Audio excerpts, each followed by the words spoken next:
Kronologi suami aniaya istri di Palembang, motif sering cekcok masalah ekonomi. Sri Wahyuningsih 33 tahun, penghuni salah satu rumah di perumahan Karya Mandiri 5 Jalan Lebak Murni Kelurahan Sako Kecamatan Sako Palembang, ditemukan tewas di kamarnya, Rabu, 21 Januari 2026. Saat ditemukan, Sri dalam kondisi sudah terlentang dan tidak bernyawa dengan wajah tertutup sprei, namun tidak ditemukan darah pada tubuh korban. Dari informasi dihimpun, saat kejadian korban sedang bersama suaminya di rumah. Suami korban kini diamankan di Polsek Sako untuk diperiksa lebih lanjut.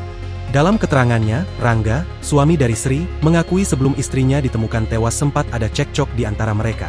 Antara korban dan suaminya terlibat cekcok diduga melakukan penganiayaan sehingga mengakibatkan meninggal dunia, ujar Kapolsek Sako, Kompol Makmun Nartawinata, Rabu, 21 Januari 2026.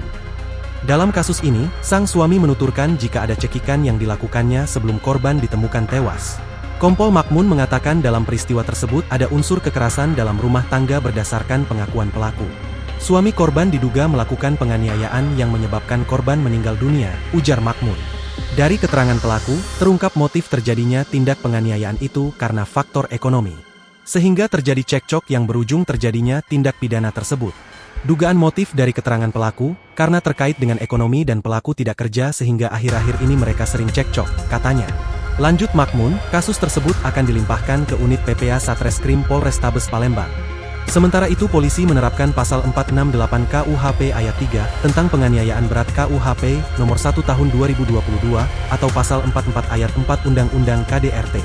Sebelumnya, kasus ini bermula ketika pelaku Rangga menghubungi orang tuanya yang juga merupakan mertua korban dan menyampaikan bahwa istrinya hendak mengakhiri hidup. Mendengar hal tersebut, orang tua pelaku langsung mendatangi rumah korban bersama ketua RT setempat. Setibanya di lokasi, korban sudah ditemukan dalam posisi terbaring di atas kasur dan dalam keadaan tidak sadarkan diri. Selanjutnya orang tua memanggil bidan setempat, setelah dilakukan pemeriksaan, bidan menyatakan korban telah meninggal dunia. Sementara itu, Jeffrey, salah satu tetangga korban mengatakan peristiwa itu diketahui setelah orang tua korban bersama ketua RT setempat membuka pintu rumah korban.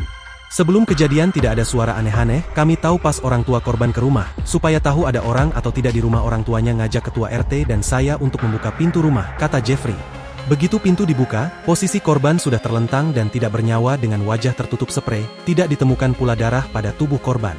Disebutkan jika korban dan suaminya tinggal di rumah tersebut kurang lebih sudah 9 bulan, menurutnya keduanya sering terlibat cekcok. Saat ini jenazah korban sudah dibawa ke Rumah Sakit Bayangkara Muhammad Hasan untuk diketahui secara pasti penyebab korban meninggal dunia. Download Tribun X sekarang, menghadirkan lokal menjadi Indonesia.